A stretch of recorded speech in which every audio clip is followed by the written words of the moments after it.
찾겠습니다. 구약성경 다 같이 잠언을 찾겠습니다. 잠언 6장. 자, 잠언 6장 우리 6절로 11절까지 자, 우리 같이 합독합니다. 페이지 수로 916페이지입니다. 자, 잠언 6장 6절로 11절 같이 읽습니다. 시작. 게으른 자여 계미에게 가서 그가 하는 것을 보고 지혜를 하더라. 계미는 두령도 없고 감독자도 없고 혹시라도 먹을 것을 여름 동안에 예비하며 추수 때에 양식을 모으느니라. 게으른 자여 내가 어느 때까지 누워 있겠느냐. 내가 어느 때 잠이 깨어 일어나겠느냐. 좀 더 자자, 좀 더 졸자, 손을 모으고 좀 더 눕자 하면 내 빈궁이 강도같이 오며 내 곤핍이 군사같이 이르리라. 아멘. 오늘 장로님 두 분, 네 분 나오셔서 특송으로 연구하도록 하겠습니다. 그래서 어젯밤에 워낙 많이 부르시셔가지고 목소리가 나올지 그런데 나오는 만큼만 방송하면 됩니다.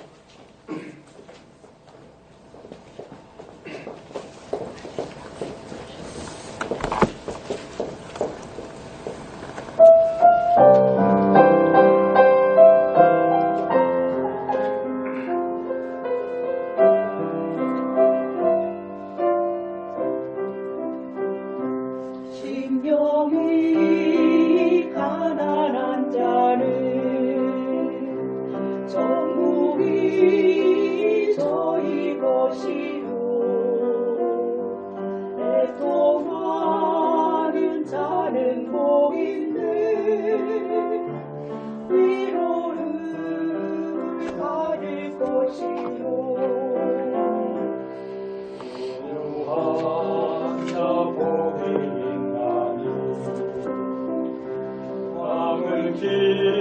기억으로 받겠네. 그의 줄이고 목마른 자는 저 입에 부를 것이요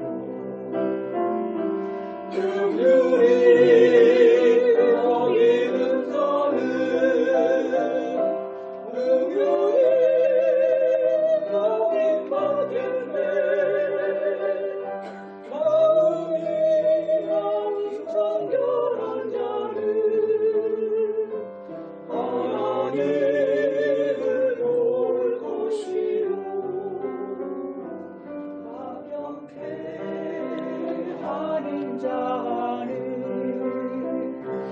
하나님의 아들이라 일건데 그를 위하여 핍박받는 자 천국이 저희 것이요 내게도 주소서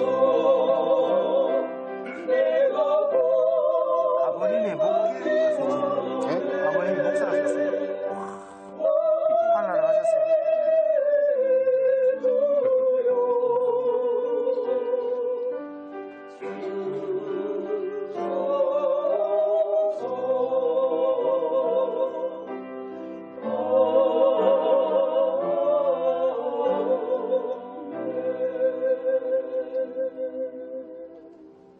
아멘.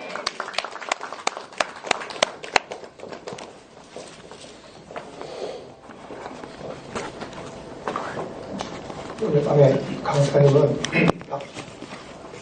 보시면 합니다만 선비 같은 아주 그리고 목사님의 아들입니다. 아버님이 목회하시고 하나를 하시고 그래서 목사님 아들로 태어나가지고 또 목사님이 되셨네요.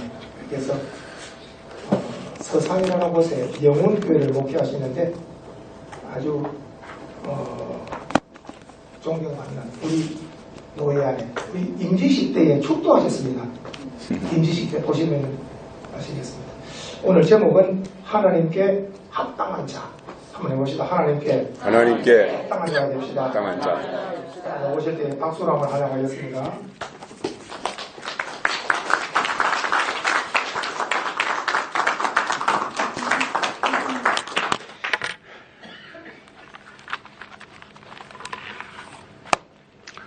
할렐루야. 아멘.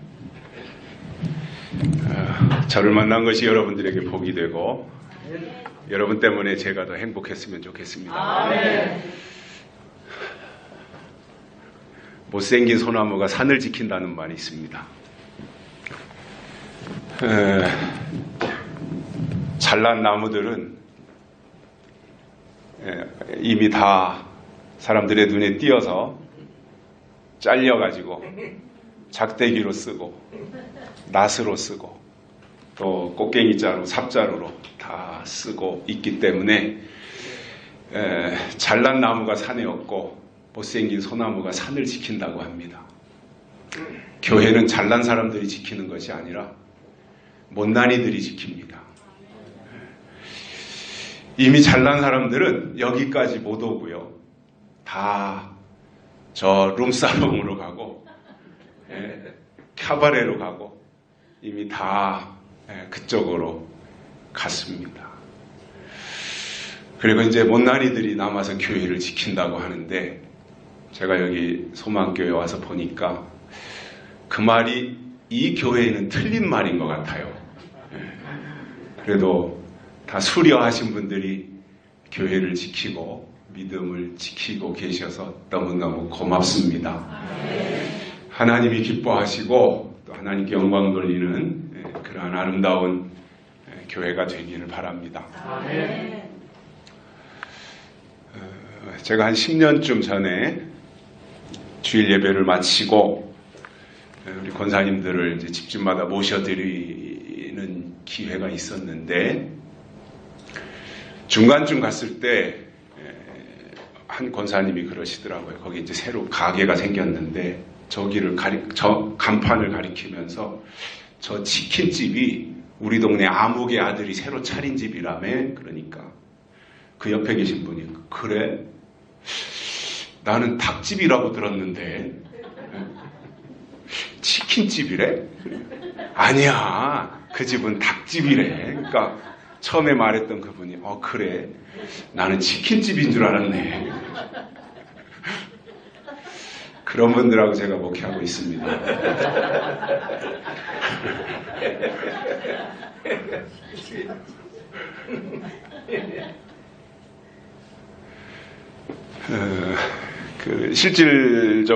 실제로 그 서울에 있는 중형교회에서 있었던 일입니다. 막 교회마다 목사님이나 또 성도들에게 충성하고 참 귀감이 되는 분들이 계시잖아요. 그런데 어느 한 집사님은 남자 집사님인데 이제 은퇴하신 집사님이라고 하는데 그렇게 계속 썩이는 분이 계셨어요. 재직회만 했다면 사사건건 다 꼬투리 잡고, 장로님 뭐 새벽기도 한 번 안 나오면 그것 가지고 꼬투리 잡고, 목사님에 대해서 계속 시비 걸고, 그러니까 아주 교회가 그분만 나타났다면은 아주 힘들어하는 그러한 집사님이 계셨는데 어느 토요일 날 돌아가셨어요.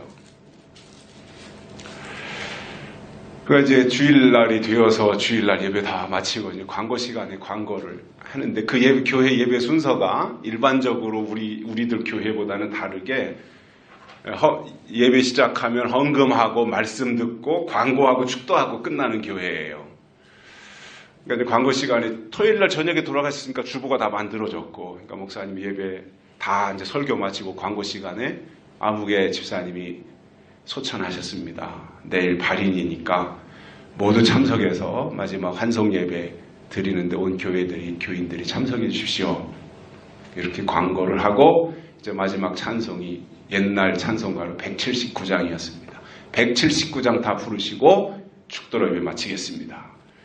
이 기쁜 소식을 온 세상 전하세, 이 찬송을 부르고 마쳤다 그래요. 그런데 그 교회가 생긴 이래요. 찬송을 그렇게 힘차게 불렀던 적이 없다는 거예요.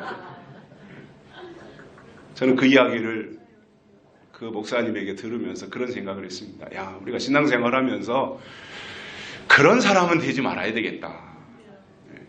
안타까워하고 아쉬워하고 정말 그 기억하고 싶어하는 소중한 사람이 되어야지. 아유, 정말 시원하다. 아주 그냥 잘 죽었다 이렇게 되면 그건 얼마나 대대로 그 후손들이 다 그 교회 안에서 부끄러움을 당하지 않겠어요. 그래서 저는 정말 교회 안에서 기념이 되고 기억이 될 만한 사람들이 되어야지 저렇게 그냥 썩은 잎 빠진 것처럼 그러한 사람이 되면 안 되겠다.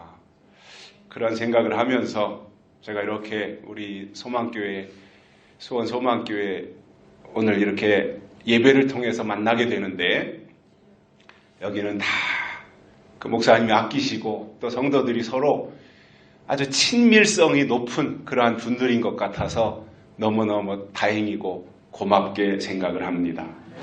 왜 제가 서두에서 이런 말씀을 드리느냐 하면은 정말 우리가 그 대신 관계가 바로 돼야 되고요. 하나님과의 관계, 대신 관계라 그러잖아요. 근데 그 대신 관계가 바로 된 사람은 대인 관계가 바로 되게 돼 있어요. 이거는 중요한 거거든요. 대신 관계가 올바른 사람은 대인 관계도 잘 되게 돼 있습니다. 그래서 그 사람이 다른 사람과 어떻게 관계를 유지하는가를 보면 그 사람의 대신 관계를 알 수 있어요. 근데 대개 보면 교회 안에서 나는 하나님과의 관계만 잘하면 돼. 그러면서 사람과의 관계를 엉망으로 하는 사람들이 있습니다. 찬물 게 없고 말이죠. 그게 아니라 정말 하나님과의 관계가 올바로 되어진 사람은 사람과의 관계도 그렇게 잘하게 되어 있다라고 하는 것을 생각할 수 있고요. 우리가 이 세상을 살아가면서 땅에서 얻을 수 있는 것이 있고요. 하늘에서 얻을 수 있는 것이 있습니다. 하나님의 사람들은 땅의 것으로 사는 사람들이 아니라 하늘의 것으로 사는 사람들입니다. 우리에게 정말 필요한 게 뭐냐 하면 하늘의 것이에요. 믿음의 사람이 누구냐? 하늘의 것으로 사는 사람들이 믿음의 사람이에요. 그러면 우리가 정말 하나님이 주시는 것, 하늘의 것, 하늘의 신령한 것, 이것을 위해서 살면 하나님은 이 모든 것을 너희에게 더해 주신다고 하는 것이 성경의 약속인 겁니다. 그런데 우리가 자꾸 우선순위를 바꾸는 거예요. 내게 필요한 것, 내게 있어야 될 것, 땅의 것, 이것을 위해서 사는 거예요. 여러분, 땅의 것이 물질이라면 하늘의 것은 지혜입니다. 그러면 우리가 땅의 것을 얻기 위하여서는 땀 흘립니다. 수고를 합니다. 노력을 합니다. 힘을 씁니다. 애씁니다. 얼마나 많이 노력을 합니까? 땅의 것을 얻기 위하여서. 그런데 성경은 너희가 그렇게 수고해도 다 얻지 못한다는 거잖아요. 내가 노력을 그렇게 열심히 했는데도 다 얻지 못한다는 거예요. 그런데 하늘의 것을 얻는 방법을 성경이 말씀해 주시는 것을 보니까 하늘의 것은 지혜라 그랬잖아요. 근데 지혜를 어떻게 얻느냐? 구해서 얻는다는 거예요. 땅의 것은 노력해서 얻는다면 하늘의 것은 구해서 얻는 거예요. 하나님께 구해서. 자, 이 솔로몬이라고 하는 사람이 왕이 되어가지고 하나님 앞에 이제 눈에 띄잖아요. 하나님의 눈에 띄는데 솔로몬이 하나님을 2번 깜짝 놀라게 합니다. 한 번은 솔로몬이 1000번제를 드려요. 1000번제는 짐승을 1000마리를 잡아놓고 하나님 앞에 제사를 드렸다 이겁니다. 번제를, 불태우는 제물을 1000마리를 잡아가지고, 우리 지금 한국교회는 1000번제 하면은 1000일 동안 제물을 드려가면서 이렇게 하잖아요. 근데 그건 약간 이제 변형된 거고, 우리 한국적으로 된 거고, 원래 솔로몬이 드렸던 1000번제는 한 번에 1000마리의 제물을 잡아서 하나님 앞에 번제로 드렸어요. 대단한 거죠. 그날 밤에 하나님이 솔로몬에게 나타나신 겁니다. 야, 솔로몬아, 너 어떻게 그런 생각을 다 했느냐? 내가 나를 위해서 이렇게 1000번제를 드렸으니 나도 너를 위해서 뭔가 해줘야 되겠다. 내가 내게 무엇을 해주기를 원하느냐? 그랬을 때 솔로몬은 다른 것은 나 아무것도 필요 없습니다. 하나님, 지혜로운 마음을 주십시오. 그래서 내가 왕으로서 판결을 잘하게 해주십시오. 이게 2번째로 하나님을 놀래킨 거예요. 여러분, 구할 것이 얼마나 많아요. 저는 그 본문을 대할 때마다 그런 생각을 해요. 하나님이 지금 저에게 찾아오셔서 야 승구나, 내가 네게 무엇을 해주기를 원하느냐라고 할 때 과연 솔로몬처럼 지혜를 구할까? 아니면 그야말로 내게 현재 필요한 현실적인 것들을 가지고 하나님 나에게 큰 교회를 주십시오라든가, 아니면 여기에 그 소망교회에 계신 두 분의 찬양하신 훌륭한 장로님 가정을 우리 교회로 보내달라고 한다든가, 뭐 이러한 무슨 제 욕심껏 제 욕심을 가지고 말하지 않겠습니까? 근데 그런 거에 대해서 전혀 의식하지 않고 하나님, 난 다른 거 다 필요 없습니다. 지혜를 주십시오. 거기에서 하나님이 뿅 간 겁니다. 그래서 구하지 않은 것까지도 부도 주고 수도 주고 다 주셨다는 거예요. 여러분, 하나님의 사람들은요, 구하는 게 달라야 돼요. 세상 사람들이 구하는 거 똑같이 우리가 구한다면 그게 무슨 하나님의 사람이겠습니까? 정말 하나님의 사람이라면 하나님 앞에서 하나님이 우리에게 주시겠다고 하는 것, 그리고 내게 필요한 것이 아니라 하나님이 나에게 주시고 그리고 하나님의 일을 이루는 데 있어서 필요한 것이 나에게 있을 때 그것이 복이 되는 것이지, 내게 필요한 것을 달라고 해서 내게 그것이 왔을 때 그거는 복이 아니라 독이 될 수도 있잖아요. 그래서 너무 내 관점에서 볼 것이 아니라 하나님의 관점에서 봐야 된다라는 거예요. 그래서 내게 필요한 것이 아니라 하나님께서 우리에게 필요한 것을 구하라. 하나님이 주신다고 한 것을, 하나님이 주시겠다고 약속하신 것을 구하면 하나님은 100% 주신다는 것이 성경의 약속이에요. 주신다고 한 것이 무엇이냐, 이거를 구하라는 거예요. 그런데 거기에는 관심이 없어요. 하나님에게는 관심이 없고 자꾸 내 여건, 내 환경, 내 필요, 여기에 관심이 있는 거예요. 그래서 자꾸 이쪽으로 가서 내게 필요한 것을 구하다 보니 본질을 놓치는 겁니다. 그리고는 자꾸 현상을 따라가는 겁니다. 여러분, 우리의 믿음은요, 현상을 따라가는 것이 아니라 본질을 지키는 겁니다.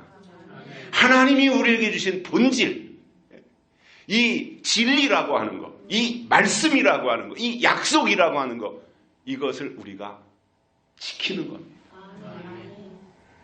우리가 하나님 앞에 부르심을 받은, 그래서 우리가 하나님의 약속의 사람들이라면 우리 속에는 하나님의 것이 있어야 돼요.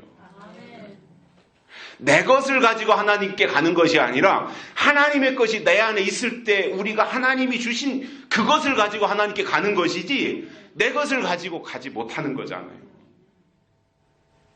그래서 믿음, 따라서 하시겠습니다. 믿음.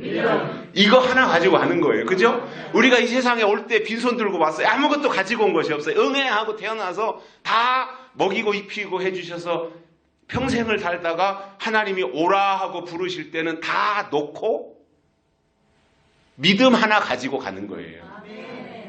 그렇다면 뭐가 중요한 거예요? 믿음이 중요한 거잖아요. 그런데 문제가 뭐예요? 인자가 올 때 믿음을 보겠느냐 말씀하신 거예요. 하나님이 원하시는 믿음과 내가 믿음이라고 생각하는 믿음은 다른 거예요. 내가 하나님을 향해서 아버지라고 부르는 것과 하나님이 나를 향해서 내가 네 아버지고 너는 내 아들이야 라고 하는 것과는 차이가 있어요. 저는 고등학교 다니거나 할 때 친구들 집에 가요. 여기 자주 오는 우리 노회에 유명한 김노관 목사님 계시잖아요. 친구인데 거기도 용인에서 살았어요. 지금 본가가 용인이에요. 근데 농사 졌거든요, 부모님들이. 그러면은 신학교 다니다가 내일이 공휴일 있잖아요. 8월 15일이라든가 이런 거 걸리면은 데리고 가는 거예요. 쉬는 날 10월 3일 뭐 이런 때. 야, 우리 집 가자. 뭐. 그럼 이제 친구가 가자니까 가는 거예요. 가면은 꼭 일 시키는 거예요. 별을 벤다든가 뭐 모내기를 한다든가 꼭 그러니 친구네 가가지고 말이 안 할 수 있어요. 그런데 가서는 거기 이제 부모님들이 계시니까 내가 아버님, 어머님 이렇게 부르잖아요. 내가 그분을 아버지라고 불러서 그분이 내 아버지 아니에요. 다만 내가 아버지라고 부른 그 말 앞에 생략된 말이 있어요. 그죠? 동관이 아버지 이거예요. 근데 생략하고 아버지 하는 거예요. 동관이 어머니 이렇게 불러야 되는데 생략하고 어머니 이렇게 부르는 거예요. 아들은 낳아야 아들이에요. 나를 낳아주셔야 부모잖아요. 내가 아버지라고 불러서 아버지가 아니듯이 내가 하나님을 향해서 하나님 이렇게 불렀다고 해서 하나님이 내 아버지가 되는 게 아니잖아요. 관계가 만들어져야 되잖아요. 거듭남이 있어야 되고 하나님의 부르심이 있어야 되고 이러한 것을 통해서 관계가 형성이 되어야 드디어 하나님은 내 아버지가 되고 나는 그분의 아들이 되어지는, 그래서 나는 너로 더불어 먹고 너는 나로 더불어 먹는 이 아름다운 관계가 만들어진단 말입니다. 그런데 오늘 이 시대에 정말 이 형식적인 신앙이 되다 보면, 형식적인 교회 생활이 되다 보면 하나님과의 나와의 어떠한 만남이라든가 하나님의 부르심이라든가 하나님의 소명이라든가 이런 것들에 대해서는 전혀 의식하지 않고 그냥 주일날 내가 가서 예배 참석했으니까 나는 구원받은 백성이고 나는 예배 드렸으니까 나는 천국에 가는 사람이다 이렇게 생각하고 있다면 굉장히 어린아이 신앙인 거예요. 여러분, 교회 밖에 있을 때는요, 믿기 전에 교회 밖에 있을 때는 교회 다니면 천국 가 이 말을 하면 돼요. 맞는 말이에요. 교회 밖에 있을 때는 전도해서 데리고 와야 돼. 예수 믿으면 구원받아. 교회 다니면 천국 가. 맞는 말이에요. 그런데 교회 밖에 있는 사람을 전도해서 교회에다가 데려다 놓고 똑같이 예수 믿으면 천국 가. 이렇게 된다면 안 되는 거예요. 교회 밖에 있는 사람들을 불러서 데려오기 위해서 야 우리가 예수 믿고 구원받자, 우리가 예수 믿고 같이 천국 가자, 그렇게 해서 그 사람을 전도하고 설득시켜서 데려오기 위해서 그 말을 했고, 그래서 그 사람이 뭔가 감동을 받았던 어떠한 계기가 되어서 하나님 앞에 나와서 이제 교회 생활을 시작했다면 그때부터 그 사람에게 해주는 말이 달라져야 돼요. 훈련받아야 되고 교육도 받아야 되고 세례도 받아야 되고 직분도 받아야 되고 결국은 하나님께서 궁극적으로 선교의 사명까지 감당하시는 사람으로 단계적으로 만들어 가야 되는 거잖아요. 그런데 늘 똑같다면 교회 밖에 있던 사람이나 교회 안에 들어온 사람이나 해주는 말이 늘 똑같다면 그 사람이 어떻게 성장할 수 있겠냐는 거예요.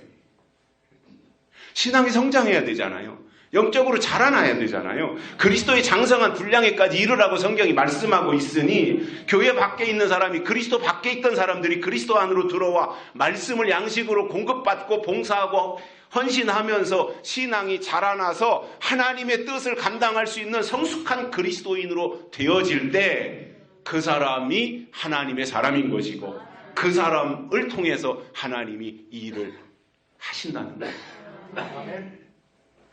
그렇기 때문에 우리는 땅의 것을 구하기보다는 하늘의 것을 구하자는 거예요. 믿음을 구하고요, 지혜를 구하자는 겁니다.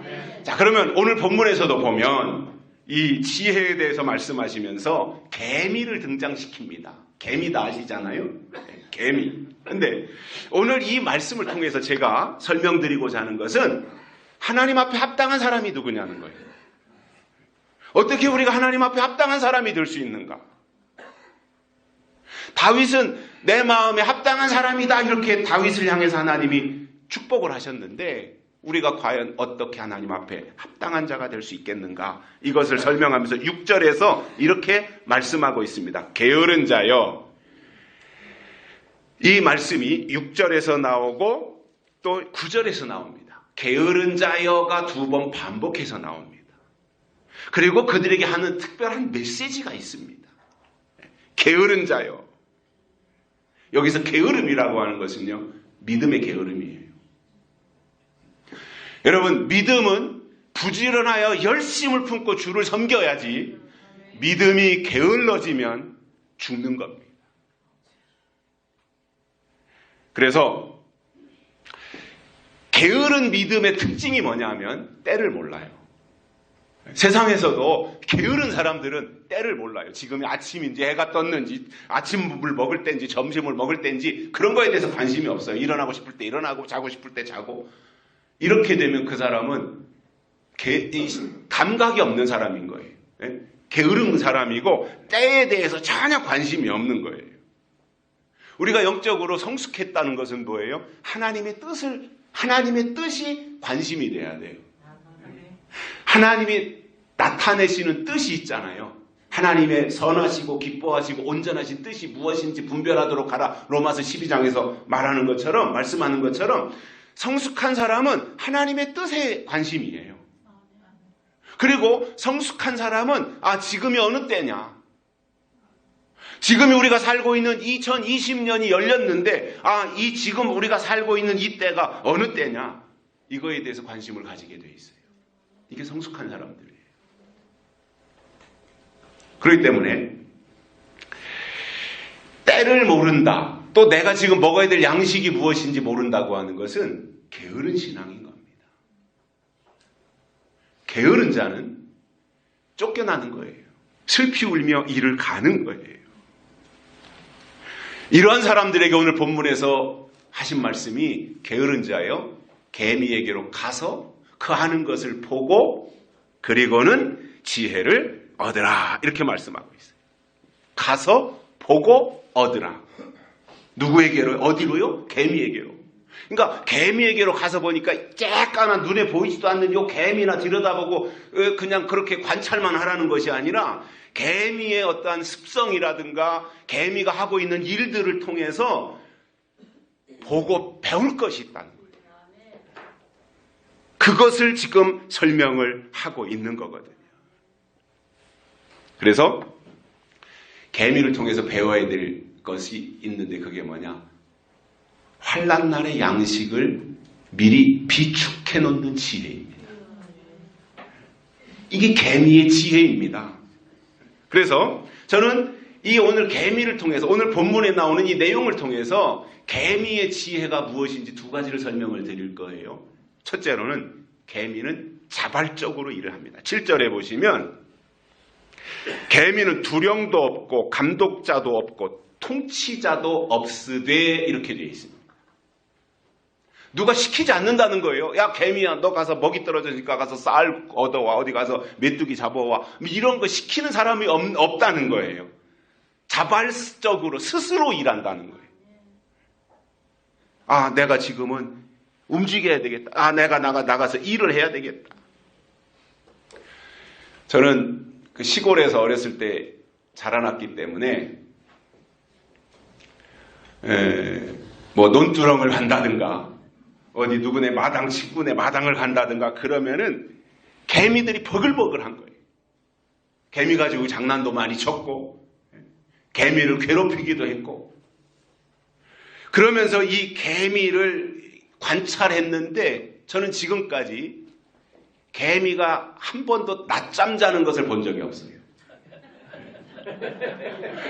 한 번도 개미가 낮잠을 안 자더라고요. 이야, 대단한 것이다. 그리고는 잠시도 쉬지 않고 계속 이 안테나를 이렇게 흔들면서 말이죠. 뭔가를 끊임없이 찾는 거예요. 이야, 대단한 거예요. 먹이를 계속 찾아요. 여러분, 신앙생활을 억지로 하는 사람들이 있어요. 목사님이 계속 닥달을 하고 사모님이 계속 전화하고 장로님들이 계속 신방하고 그러니까 그냥 마지못해서 억지로 하는 사람들이 있는데 혹시 이 자리에 한 분이 계실지 모르겠는데 그런 분들이 계시다면 오늘 개미에게로 가서 그 하는 것을 보고 지혜를 얻으십시오.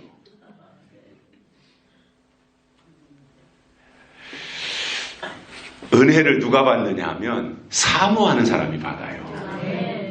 그래서 우리 속에는 늘 사모하는 마음이 있어야 되잖아요. 그래서 월요일부터 우리가 한 주간을 시작해서, 일요일부터 시작이죠. 일요일부터 시작해서 사실 한 주간을 살고 있는데, 월요일 이제 주일날 말씀 듣고 다시 나가서 세상을 살아가는데, 어떤 사람은 이렇게 생각해요. 나 오늘 주일 지켰으니까 나 할 일 다 했어? 그리고 월요일부터 토요일은 내 시간이야? 이렇게 생각하는 사람이 있어요. 주일은 하나님의 시간이고 월요일부터 토요일은 내 시간이야?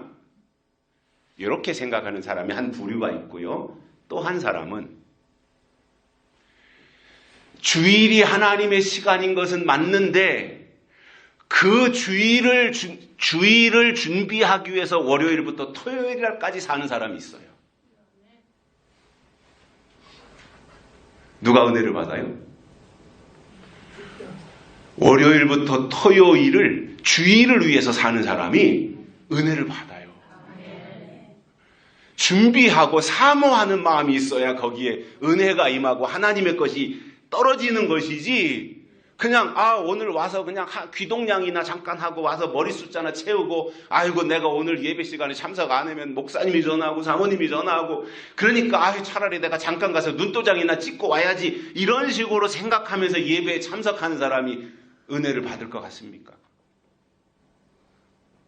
뭔가 하나님의 것을 사모하는 마음이 있어야 되고, 내가 정말 하나님의 사람으로 어떻게 살아야 될 것인가를 주 내 관심사로 가지고 있는 그 사람이 하나님이 주시는 은혜가 그에게 강같이 하수같이 임한단 말입니다. 한번 생각해 보십시오. 다 처음 신앙생활 시작했던 때가 있죠. 저는 모태신앙이에요. 모태신앙. 나 못해. 이게 모태신앙이라 그러더라고요. 난 아무것도 못해. 제가 그런 사람인데,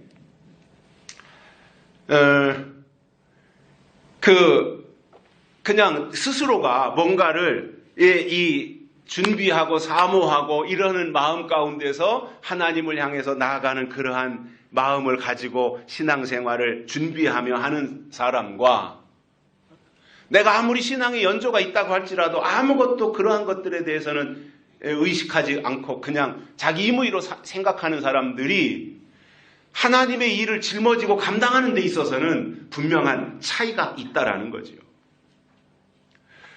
그래서 우리가 하나님 앞에서 우리 스스로 내 위치를 어디에다가 놓고 살아갈 것인가,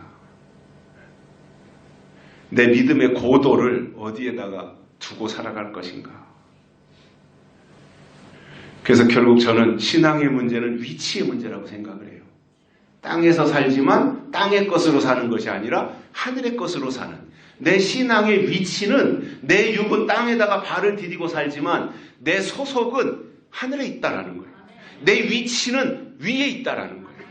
그래서 높은 데서 양식을 구하고 높은 데서 하나님의 뜻을 사모하는 마음으로 살아가는 그 자세가 하나님 앞에 합당한 모습이지 않겠냐는 거예요. 그래서 이러한 모습을 가지고 자발성을 가지고 부지런하게 열심히 활동하는 그것이 얼마나 아주 날렵한지, 얼마나 뛰어난지 잠시도 멈추지 아니하고 활동하는 것처럼 성도는 땅에서 살면서 그와 같은 열심과 활동성과 부지런함이 있어야 됩니다. 하나님이 하나님의 사람들에게 주시는 것이 바로 지혜입니다. 세상에서도 보니까 큰 동물에게는 힘을 주셨어요. 힘을. 그런데 작은 동물들에게는 지혜를 주셨습니다. 개미 같은 경우, 또 잠언 30장에 나오는 사반 같은 경우, 도마뱀 같은 경우, 이런 것들이 다 지혜가 특별한 곤충 또는 동물들이라는 거예요. 우리가 세상 사람들과 하나님의 사람들의 차이를 여러 가지 꼽을 수 있겠지만 대표적인 것을 한 가지 손꼽는다면 저는 지혜라고 생각을 합니다. 하나님의 사람들에게 하나님은 지혜를 주세요. 그럼 그 지혜를 가지고 해야 되는 일이 무엇이에요? 분별하는 거예요. 이 세상을 분별하며 사는 거예요. 그러면 분별하면 이깁니다. 그러나 분별하지 못하면 절대로 이기지 못해요. 사랑하는 여러분, 하나님이 주신 지혜를 가지고 이 세상을 분별하며 사시기를 바랍니다. 또 한 가지, 두 번째로 이 개미는요, 계절 감각이 뛰어나요. 계절 감각. 8절에 이렇게 말씀하고 있습니다. 먹을 것을 여름 동안에 예비하며 추수 때에 양식을 모으느니라. 아멘. 자, 좀 전에 앞에서 게으른 자는 개미에게로 가서 그 하는 것을 보고 지혜를 얻으라 이렇게 말씀을 하셨어요. 그런데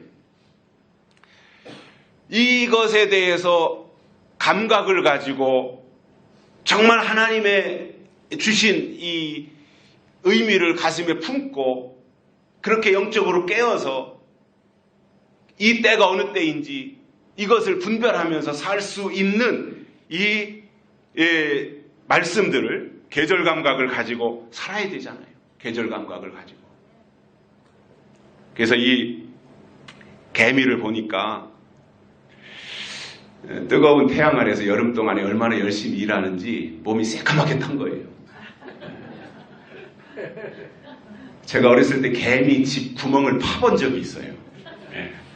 개미 굴이 어디까지 연결됐나 이 막대기 가지고 꺾어서 개미 굴을 파봤는데, 개미 굴을 파보면요 그 속에 개미 알이 있습니다. 알.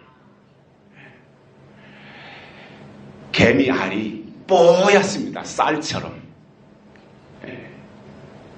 근데 그 뽀얀 개미가 언제 새카마지는지는 몰라요. 전 그건 못 봤어요. 근데 제가 추측하기로는 떼약 밑에서 저렇게 열심히 하니 새까맣게 타지 않겠는가.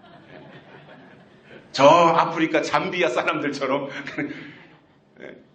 그렇게 까맣게 몸이 탈 정도로 그렇게 열심히 일하는데, 저는 이 개미의 그 열심, 또 그 부지런함, 이러한 것들을 보면서 개미 속에 하나님이 감각적으로 그 속에 본능적으로 넣어주신 게 뭐냐, 일할 때가 있고 일할 수 없는 때가 있다는 것을 개미가 아는 거예요. 그래서 이 개미는 겨울이라고 하는 추위가 온다는 걸 알아요. 그리고 겨울이라고 하는 추위가 오면 나는 더 이상 양식을 구할 수 없다. 나는 더 이상 일할 수 없다. 그러니까 추위가 오기 전에 양식을 준비하자. 그 생각으로 열심히 다니면서요. 개미가 다니면서 어디 메뚜기 죽은 거 있으면 열심히 물고 나르고요. 또 혼자 힘으로 안 되면 지원군 불러가지고 다시 힘을 합쳐서 그거를 낑낑거리면서요. 얼마나 열심히 끌고 가가지고 그것을 나무끈을 밑에다 어디다 놓고는 그걸 또 다 흙으로 덮어버려요. 묻어버려요. 일할 수 없는 때가 온다는 것을 개미가 알고 있습니다. 여러분, 우리가 영적으로 일할 수 없는 밤이 온다고 하는 것을 알고 계시잖아요. 환난이 올 수 있고요. 고난이 올 수 있어요. 근데 그것을 어떻게 이겨요? 환난이 왔을 때 가서 준비해서는 환난을 못 이겨요. 그 환난이 오기 전에 준비해야 이기는 거예요. 겨울이 오고 나서 준비하면 겨울은 못 이겨요. 겨울이 오기 전에 준비하면 겨울을 이길 수 있어요. 그래서 여러분, 봄, 여름, 가을을 이기는 방법과 겨울을 이기는 방법이 한 가지 차이가 있습니다. 다른 계절은 상관이 없어요. 근데 겨울을 이기기 위해서는 준비해서 이기는 거예요. 겨울은. 제가 어렸을 때는 아궁이에다가 나무를 뗄 때입니다. 그러니까 가을이 되면 산에 가서 나무를 하고 그리고 장작을 패고 그렇게 해서 쌓아놓은 겨울 준비를 다 해놓는 거예요. 그리고 준비해 놓은 것 가지고 겨울을 나는 거예요. 이게 지혜예요. 여러분, 우리의 신앙 속에, 우리의 믿음 속에 하나님의 것이 있어서 지금이 어느 때이냐, 어떤 계절이냐, 시기적으로 지금이 어느 때이냐, 이것에 대해서 분명하게 알고 일할 수 없는 밤이 속히 온다고 하는 것을 알고 그것에 대해서 준비하는 지혜가 우리에게 있어야 되고, 그러한 지혜를 가지는 것을 가리켜서 성경은 믿음이다 이렇게 말합니다. 여러분, 저는 과거에 고민했던 것 가운데 한 가지가 이겁니다. 믿음은 열심이나 노력이나 부흥회 때 떼글떼글 둥그른 거나 아니면 구호를 외치는 게 믿음인 줄 알았어요. 제가 어렸을 때는. 제가 어렸을 때는 이렇게 교회 안에 의자가 없을 때잖아요. 제 아버지 목사님이 목회하실 때 다 마루 놓고 부흥회 한 번 하면 다 뒤집어지는 거예요. 떼글떼글 둥글고 뭐 방언 받겠다고 떼글떼글 둥글고 다 그럴 때예요. 그런데 그러한 모습들을 보면서 어렸을 때는 그런 생각을 못 하다가 나이가 들고 그때 자빠졌던 분들이 또 연세가 드시고 저도 이제 이렇게 뭔가 판단할 수 있는 성숙한 나이가 되고 그러면서 평가하는 것이 뭐냐면은 그때 저런 분들이 믿음이 좋은 분들인 줄 알았더니 지금 와서 보니까 아니었네 이런 생각들이 들면서 어떤 갈등들이 생기는 거죠. 과연 믿음이라는 게 뭐냐라는 거에 대해서. 여러분, 제일 중요한 게 믿음이잖아요. 우리가 하나님 앞에 갈 때 믿음 가지고 가는 거 맞죠? 그죠? 근데 과연 믿음이 무엇이냐에 대해서 고민해 보셨습니까? 저는 그 고민을 굉장히 많이 한 사람이에요. 믿음이 뭐냐? 그냥 믿습니다 이거 하는 게 믿음이냐? 아니면 교회 와서 그냥 할렐루야 아멘 하고 두 손 번쩍 들고 막 찬송만 불렀다면은 펄펄 뛰는 사람은 그게 믿음이냐? 물론 믿음 있는 사람 속에 포함되어진 어떤 한 부분일 수는 있지만 본질적인 측면에서 그게 믿음이라기보다는, 그래서 제가 고민하는 가운데서 성경을 통해서 내린 결론이 이겁니다. 믿음이 뭐예요? 아브라함이 하나님을 믿음의 의로 여기셨다 이렇게 되어 있는데, 아브라함이 하나님을 믿은 믿음이 뭐였냐면 약속을 믿은 거예요. 하나님의 약속을 믿은 거예요. 그렇다면 믿음의 핵심은 약속이에요. 여러분, 성경은 약속의 말씀이잖아요. 구약도 약속이잖아요. 그죠? 구약도 그 시대에 주신 하나님의 약속이에요. 그래서 구약의 핵심 메시지가 뭐예요? 오실 예수를 증거한 거예요. 오실 예수. 이게 구약이잖아요. 결국 약속이에요. 예수 그리스도께서 오실 것이다. 이사야 선지자가 예언했듯이 오실 예수를 증거한 거예요. 선지자들이 말한 것이 오실 예수예요. 그러다가 때가 되어서 예수 그리스도께서 이 땅에 사람의 몸을 입고 오셨어요. 그때부터는 오신 예수를 믿는 거예요. 오신 예수. 내 죄를 위해서 십자가에 달려 돌아가시고 우리를 구원하기 위해서 오신 하나님의 아들 독생자 예수 그리스도를 믿는 거예요. 오신 예수를 믿는 거예요. 그래서 구약의 사람들은 오실 예수를 믿고 기다렸고, 신약의 사람들은 오신 예수를 바라보고 믿고 믿음의 대상으로 삼고 가는 거예요. 그러다가 계시록이 이루어지고 예수님이 이 땅에 다시 오실 때가 되어지면 다시 오실 예수를 기다리는 거예요. 구약은 오실 예수, 신약은 오신 예수, 계시록은 다시 오실 예수. 그래서 제가 성경을 보면서 내린 결론이 뭐냐? 구약도 예수, 신약도 예수, 계시록도 예수. 그래서 성경이 무슨 책이냐? 예수님에 대해서 기록한 책이다라는 거예요. 그렇다면 우리가 성경을 통해서 우리가 깨닫고 나가야 될 것이 무엇이냐면은 약속이라는 겁니다. 신약 성경에 예수님이 다시 오신다는 약속이 318번이 나옵니다. 32,500가지나 되는 약속이 성경에 나오는데 그 중에서 가장 분량적으로 많은 게 뭐냐? 예수님이 다시 오신다 이거예요.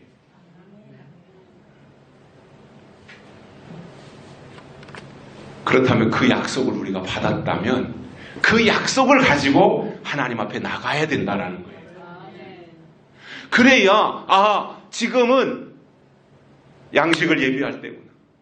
지금은 여름이구나. 지금은 가을이구나. 지금은 추수할 때구나.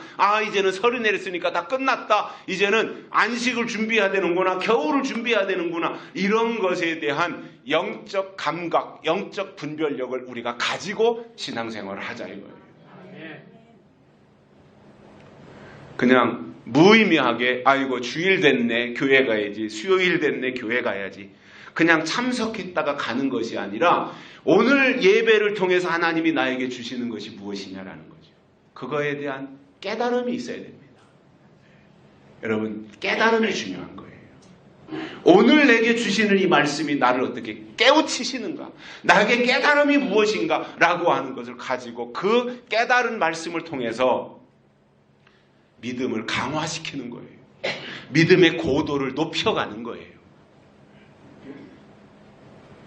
근데 그런 거에 관심이 없고 그냥 내가 현재 상태로 내 믿음이 강화되는 게 뭔지, 내 믿음이 발전하고 성장하는 게 뭔지 그런 것들에 대해서 관심이 없이 그냥 현상 유지로 간다면 여러분, 현상 유지는 후퇴인 겁니다. 하나님은 진행하시는데 나는 현상 유지예요. 격차는 벌어지는 거예요. 그래서 우리가 이 시대에 하나님이 우리에게 주시는 이 말씀들을 통해서 계절 감각을 가지고 이때를 분별해야 됩니다. 저는 날짜적으로 시한부 종말론처럼 어떻게 몇 년 몇 월 며칠 날 예수님 오신다, 저는 그런 생각은 전혀 가지고 있지 않지만 그런 여러 가지 세계 정세나 기후 변화나 이러한 현상들을 보면서 예수님이 다시 오실 때가 가까워지고 있다라고 하는 것을 굉장히 많이 느낍니다. 아멘 하신 분들 잘 되시기 바랍니다. 그래서 우리의 관심이 어디에 있어야 되느냐? 예수님이 다시 오신다. 그러면 예수님이 다시 오시면 안식 시대가 되는 거예요. 그래서 우리가 개미와 배짱이의 비유를 통해서도 보면 준비한 개미는 겨울이 안식이에요. 근데 준비하지 않은 배짱이는 겨울이 고통이고 환란이에요. 견딜 수 없는 거예요. 우리가 준비하면 겨울이 안식인 겁니다. 그리고 우리가 준비한 것을 통해서 그 모든 것을 다 감당하고 이겨내는 거예요. 그래서 하나님의 사람들, 성도는 본능적으로 하나님을 알아야 되고 때를 알아야 됩니다. 일할 수 없는 밤이 온다고 하는 것을 알아야 된다는 거예요. 우리가 그 창세기에 나오는 요셉을 잘 기억하는데 요셉의 됨됨이가 여러 가지 장점들이 참 많은데 저는 그 중에 하나 요셉이 꿈돌이였다 이렇게 생각을 해요. 꿈의 소년이었잖아요. 꿈돌이. 단 하나를 쌓고 11단이 절을 한다. 별 하나를 놓고 11개의 별이 꾸벅하고 절을 하더라. 그것을 형제들 앞에서 요셉이 자랑을 했던 겁니다. 그런데 형들이 볼 때는 저놈이 말이야 11째나 되는 새카만 동생이 감히 그럼 우리 형들이 다 너한테 절했다는 말이냐? 그러면서 질투하는 거죠. 또 질투할 수밖에 없었던 것이 요셉은 야곱이 더 사랑했던 라헬의 아들이잖아요. 그리고 요셉은 그 라헬의 아들이 태어나자마자 어렸을 때부터 채색 옷을 입혔어요. 입는 옷이 달랐단 말이에요. 구별된 사람이었다는 거죠. 구별되어진. 그런 과정 속에서 이렇게 탄탄대로를 걸어오다가 어느 날 아버지 심부름 갔다가 형들에게 팔려갔다 누명을 뒤집어 쓰고 다시 감옥으로 내려가고. 얼마나 파란만장한 삶입니까? 근데 요셉을 보면서 제가 느끼는 것은 이겁니다. 꿈의 사람은 끝까지 꿈을 포기하면 안 된다 이겁니다. 요셉은 하나님이 주신 큰 꿈을 가지고 끝까지 그 꿈을 지켰어요. 여러 가지 어려운 과정 속에 있었지만 그랬더니 나중에 요셉이 결국은 감옥에 들어갔다가 떡 맡은 관원장, 술 맡은 관원장 이런 그 얘기를 통해서 그가 바로 왕의 꿈을 해몽하게 되어지고 결국은 그 꿈 해몽을 통해서 바로가 애굽의 총리가 되는 자리까지 나간 것을 볼 수 있습니다. 여러분, 꿈은 믿음입니다. 하나님이 우리에게 주신 믿음이 있으면 믿음은 반드시 역사합니다. 그러므로 정말 하나님이 이 시대에 우리에게 주신 믿음이 씨로 왔다면 믿음을 유산시키면 안 됩니다. 그 믿음이 내 안에서 해산하는 수고를 통해서 나타나야 되는 겁니다. 이게 믿음인 겁니다. 내 속에만 가지고 있는 것이 아니라 어느 때 가서 보여줘야 된다는 겁니다. 나타내야 된다는 겁니다. 여러분, 예수님 이 땅에 다시 오시는 것은 나타내시는 거예요. 예수님 자신을 우리 앞에 나타내시는 거예요. 보여주시는 거예요. 표현해 주시는 거예요.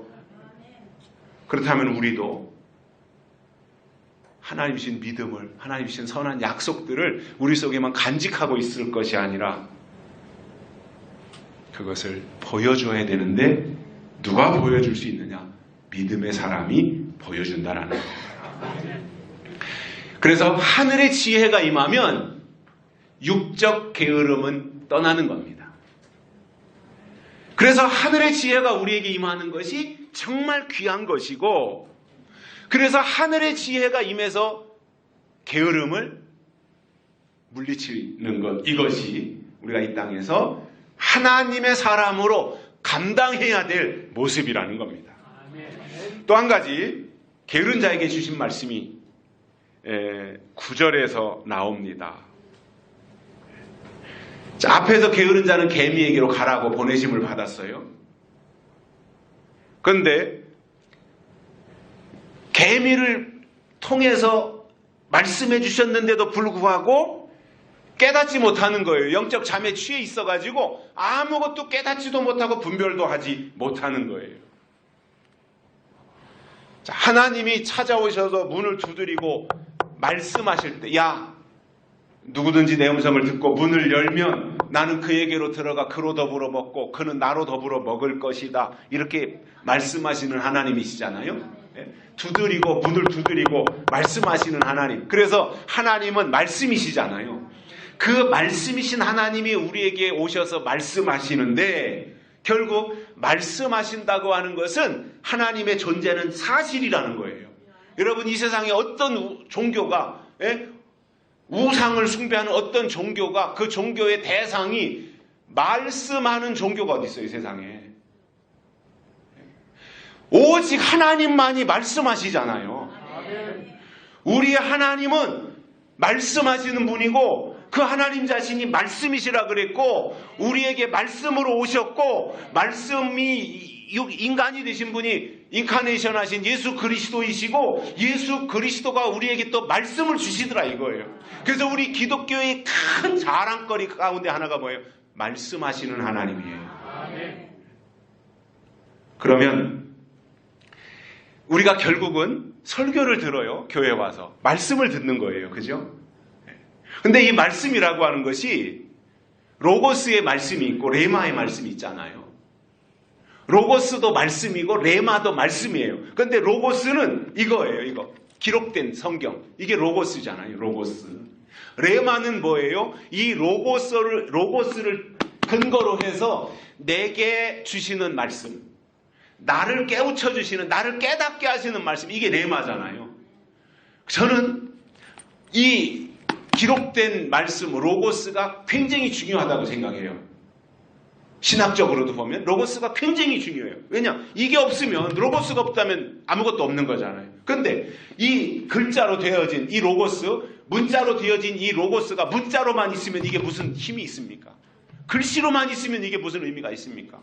이것이 글씨가 우리 안에 들어와서 이 글씨가 언어를 통해서 우리에게 설교되어져서 우리 안으로 들어올 때 말씀이 우리 안에 들어와서 우리 속에 하나님의 영이 되는 거예요.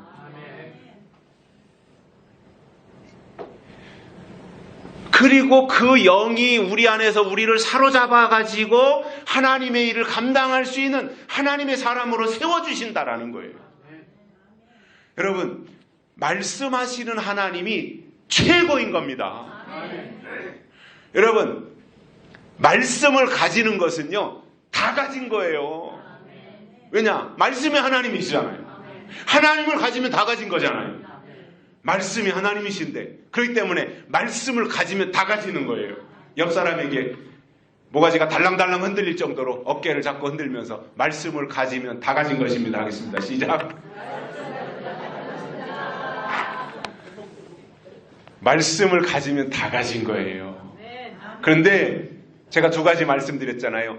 로고스가 로고스로만 있으면 의미가 없고, 로고스가 우리 안에 레마로 들어와야 된다. 그래서 내게 주시는 말씀이 돼야 돼요. 내 말씀이 돼야 돼요. 내 말씀. 그런데 어떤 사람들은요, 이게 신앙생활 하다가 삐지면 목사님 설교가 오늘 나 깠다 이런단 말이에요. 오늘 나 들으라고 깠다. 아니, 목사님이 왜 누구를 까겠습니까, 세상에.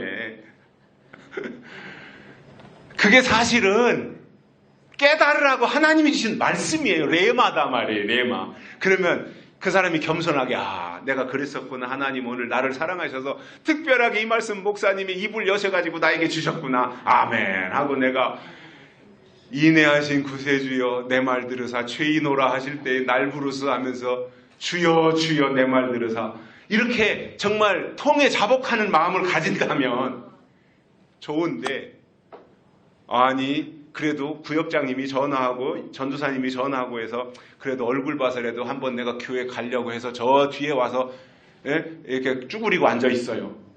삐진 사람은 삐진 표가 나죠, 그죠? 다 보면 알잖아요, 그죠? 저 사람 삐졌구나. 시험 들었구나. 교회 말로 시험 들었다. 근데 이 마음이 꼬부라져 있으면 교회 안에 들어오면서부터 이게 찜찜한데 이거 목사님이 오늘 또 나 까는 거 아니야, 이렇게 꼬부리고 와 있다가 말씀이 어떤 게 하나 딱 떨어지면 이게 꼬부라진 게 아주 그냥 더 꼬부라져 버려요. 그리고 입은 이렇게 나와요. 옷걸이 한 5개 걸어놓을 정도로 이렇게 나와가지고는 이렇게, 그러니까 이게 안 받아들여지는 거예요. 그게 뭐예요? 레마가 안 된 거예요, 그 사람에게. 내게 주시는 말씀이 되잖아요. 내 말씀이. 그래야 그 말씀이 내게 들어와서 역사하고, 좌우의 날선 검보다 더 예리해서 혼과 영과 및 관절과 골수를 찔러 쪼개서 나를 말씀이 사로잡아 하나님의 도구로 만들기도 하고 깎기도 하고 다듬기도 해서 새로 지으심을 받는 피조물로 만들어 주신단 말이에요. 이게 하나님의 사람이 되는 과정이잖아요.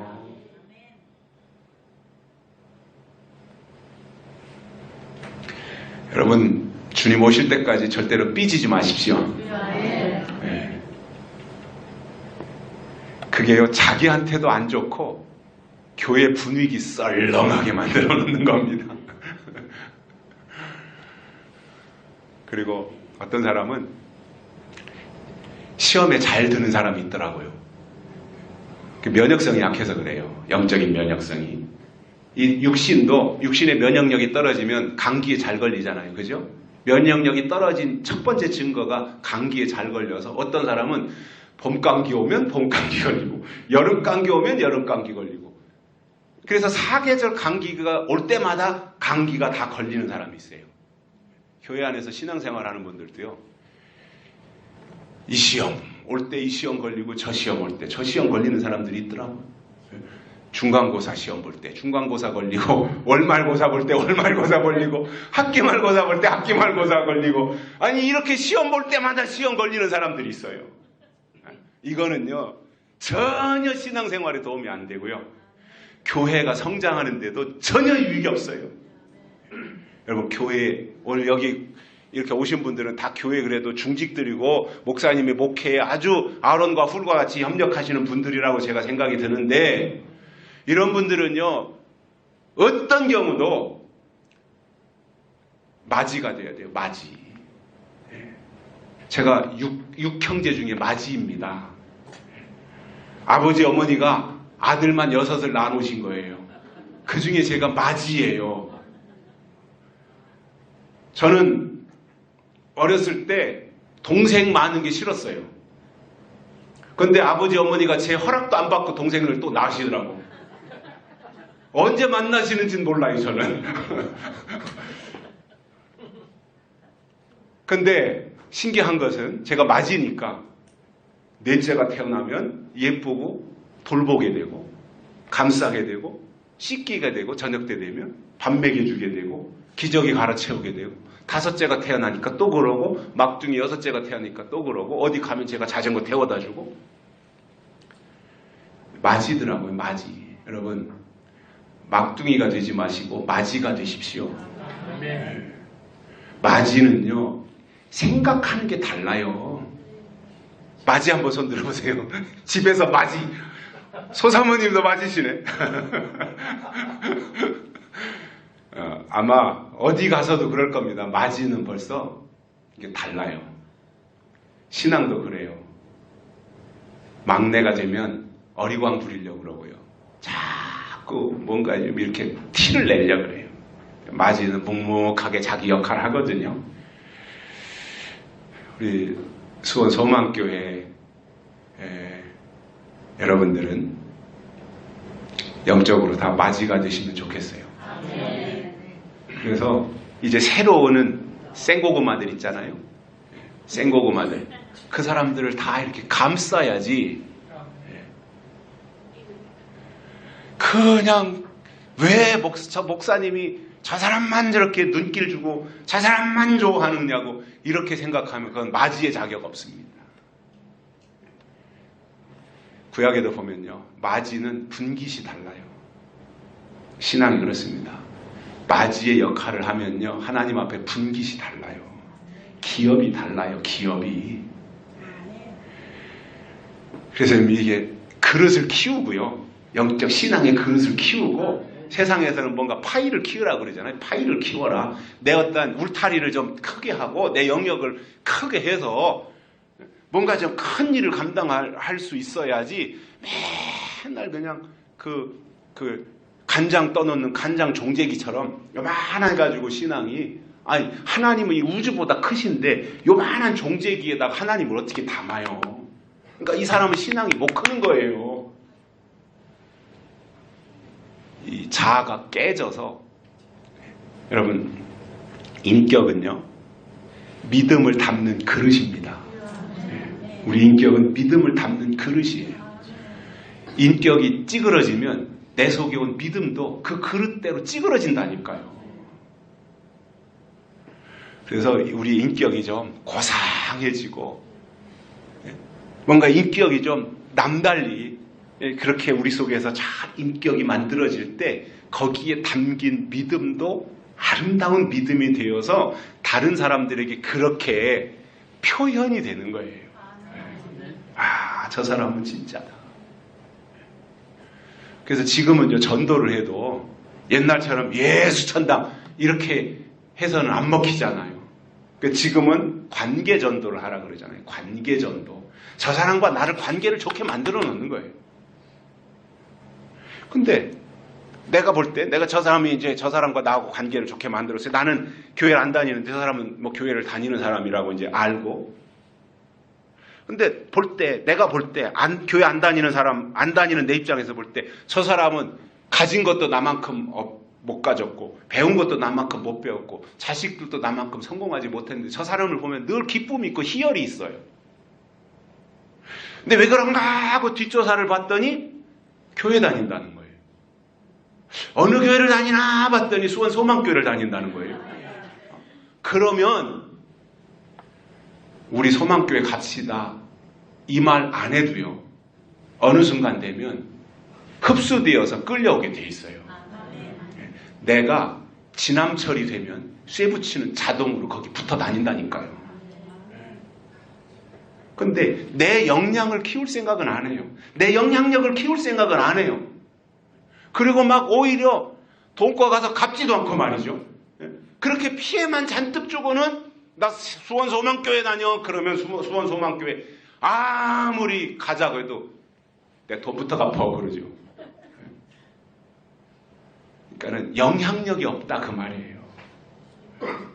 우리가 신앙생활 하는 것은 저는 굉장히 중요한 것이 내 위치에서 영향력을 행사할 수 있어야 되고 사람들에게 좋은 영향을 끼쳐야 되는 것이 우리가 하나님 앞에서 보여드려야 될 아름다운 신앙의 태도라고 생각을 합니다.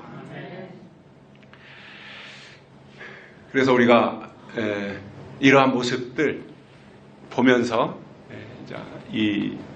우리의 신앙이 믿음으로 또는 하나님이 주신 지혜로 이렇게 믿음과 지혜가 같이 잘 이렇게 보조를 맞추면서 우리의 믿음의 분량을 키워가는 이 모습들로 만들어져야 되는데, 그러기 위해서 이제 필요한 것이 분별이라 그랬는데, 분별을 하지 못하면, 계미를 보면서도 그것에 대해서 깨닫지 못하고 분별하지 못하면 어떻게 될 것인가에 대해서 오늘 본문에서 이렇게 말씀하고 있습니다. 먼저 9절을 보시면, 게으른 자여 내가 어느 때까지 누워 있겠느냐, 내가 어느 때에 잠이 깨어 일어나겠느냐. 꾸짖으시는 겁니다. 야, 내가 너에게 증거를 보여줬지 않냐? 네가 어떻게 해야 될 거에 대해서 다 시시콜콜 알려줬지 않냐? 그런데도 내가 지금 게으른 신앙에서 못 벗어나고 있느냐? 내가 아직도 잠자고 있느냐? 내가 아직도 때를 분별하지 못하는 어린 나이의 상태로 머물러 있느냐? 그러면 그 결과가 어떻게 되느냐? 라는 거예요. 그거에 대해서 책망하시는 겁니다. 네가 아직도 그러고 있느냐라는 거예요. 언제까지 너는 누워만 있겠고 언제까지 너는 잠을 자고 있겠느냐? 지금 이렇게 시대가 빠르게 진행이 되고 있고 하나님의 나라가 이 땅에 임할 날이 임박해지고 있는데 너는 그것에 대해서 전혀 준비하지 못하고 이런 생활을 언제까지 하겠냐는 거예요. 이런 사람들의 특징이 나오는데 10절에 이렇게 말씀합니다. 이런 사람들은 좀 더 자자, 좀 더 졸자, 손을 모으고 좀 더 눕자라고 한다는 거예요. 이게 게으른 사람들입니다. 전혀 개선될 가능성이 없어요. 전혀 발전할 수가 없는 거예요. 그 결과가 어떤지에 대해서 이렇게 말씀하고 있습니다. 엄청난 말씀을 주신 거예요. 이 결과를 안다면 게으른 신앙생활을 할 수가 없어요. 11절에서 내 빈궁이 강도같이 오며 내 곤핍이 군사같이 이르리라 이렇게 말씀합니다.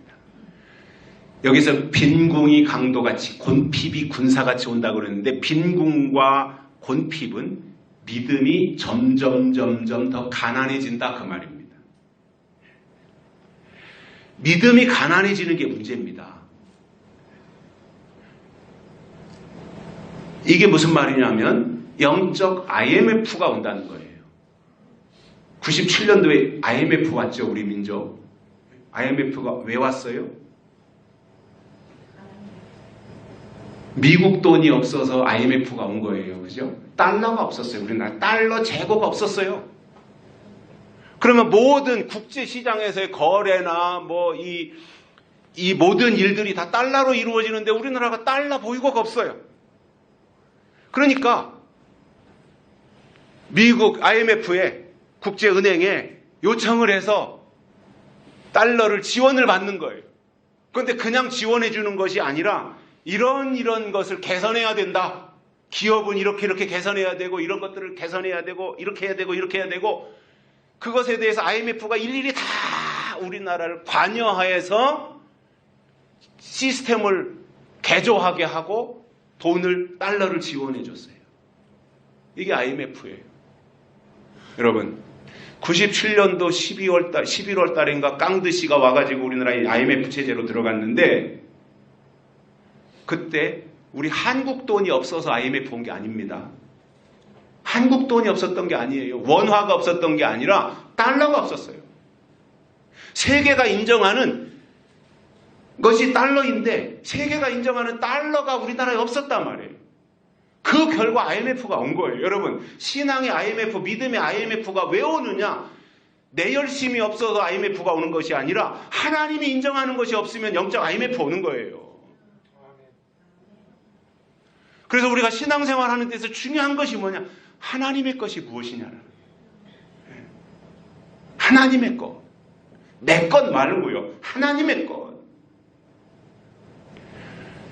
지금 우리에게 영적 IMF가 찾아온다면 우리가 그것을 어떻게 극복하겠습니까? 그것을 어떻게 감당해낼 수가 있겠습니까? 믿음이 가난해지는 것이 무서운 겁니다. 우리가 믿음을 잃어버리지 말아야 됩니다. 또 한 가지는 11절에서 이렇게 말씀합니다. 강도같이 오고 군사같이 온다 그랬어요.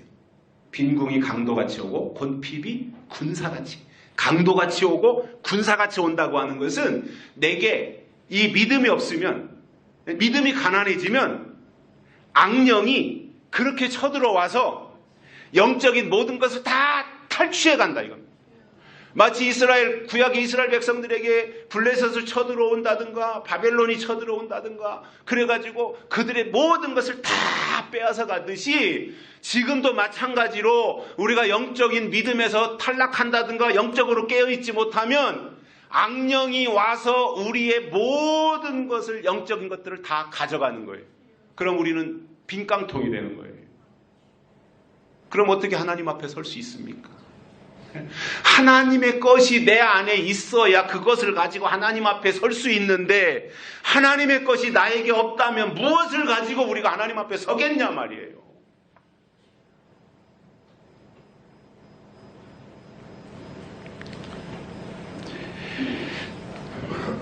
그래서 우리가 예수님이 말씀하신 비유 가운데서 2달란트나 5달란트 받은 사람처럼 우리는 믿음의 이익을 남겨야 됩니다. 1달란트 받은 사람처럼 될 것이 아니라 믿음의 이익을 남길 수 있는 이 상태가 되어야지 믿음이 빈궁해지고 곤핍해진다면 그 사람은 하나님 앞에 설 자격을 이미 박탈당하고 마는 거예요. 하나님이 인정하시는 것이 있어야 될 거 아닙니까? 인정하시는 것이. 사랑하는 여러분, 제가 우리 노회에 몸담은 지가 30년이 됐어요. 그 전에 이제 안주노회였다가 안주노회가 분립이 되면서 동안주노회, 신안주노회가 되었는데, 신동진 목사님이나 저는 이제 동안주노회에 몸담고 있는데, 제가 30년 동안 신동진 목사님을 곁에서 지켜본 사람입니다. 이 신 목사님은 농담도 함부로 안 하시더라고요. 저희 고모부님이 목회를 하셨어요. 신림동에서 크게 하시다가 미국으로 가셔서 돌아가셨는데, 감리교 목사님이셨어요. 저 난곡, 신림동 난곡에서 크게 목회를 하셨는데, 한 번은 거기에서 그 친구들하고 이제 이런저런 얘기하는 가운데서 농담했더니 고모부가 딱 그러시더라고. 승구나, 요한 웨슬레 선생님은 농담도 함부로 하지 말라고 그랬다 그러시더라고요. 그때는 그냥 어른이 하는 말씀이니까 그냥 그렇게 들었는데, 뭐 쉬운 건 아니잖아요. 그게 또 가까운 사람 만나면 정화 없이 언어를 내뱉을 때가 있잖아요. 근데 신동진 목사님을 보면 그런 게 일절 없어요. 한 번은 같이 저 서유럽에 성지순례를 같이 갔는데, 차 타고 이동하면서 다 이제 우리 저 목회하는 동역자들이니까, 같은 시차를 섬기는 사람들이니까 이동하면서 때로는 뭐 이런저런 노래도 부르고 세상 노래도 부르고 해요. 저는 그때 이 노래 불렀어요. 동구밭 과수원길.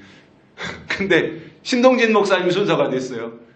분위기가 지금 그쪽으로 흘러가고 있거든요. 제가 테이프를 잘못 끊어가지고 동구밭 과수원길로 가고 있는데, 신동진 목사님 딱 나오시더니 마이크 잡고, 저는 제 아내하고 결혼할 때 유행가는 안 부르기로 하나님하고 약속했습니다. 그리고는 찬송가를 부르고 들어가시는 거예요. 야, 특별한 분이다. 그냥 평범한 분은 아니시구나, 이런 생각을 하게 되었고, 행동도 반듯하시고 또 성품도 너무너무 좋으시고 영적이시고 굉장히 성경대로 살려고 몸부림치시는 그러한 목사님인 것을 제가 보고 있고, 또 곁에서 사모님이 내조를 또 너무너무 잘하시잖아요. 그러한 모습들을 제가 볼 때에 말세에는 주의 종을 잘 만나는 것이 복이라 그럽니다. 40년 전만 해도요, 목사가 돈 많은 교인 만나는 게 복이라 그랬습니다. 그래야 교회가 잘 되니까. 그냥 왕창 뭔가 그냥 제가 아는 분, 저 광림교회 다니시는 분이 있었어요. 광림교회. 저보다 한 5, 6년 선배 되시는데 그분이 신사동에서 설렁탕집을 하셨어요. 얼마나 잘 됐는지 설렁탕집을 막 지점을 몇 개 냈어요.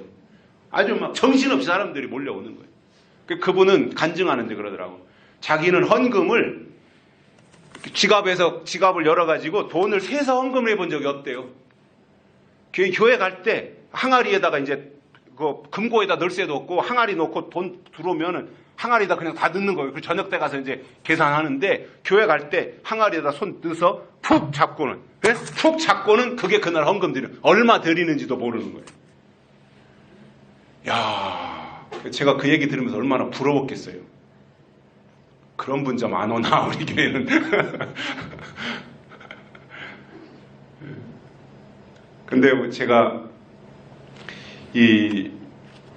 그때는 이제 그런 분들이 계신 것이 복이라 그랬는데 지금은요 상황이 좀 바뀌어가지고 영적인 목회자 만나기 쉽지 않거든요.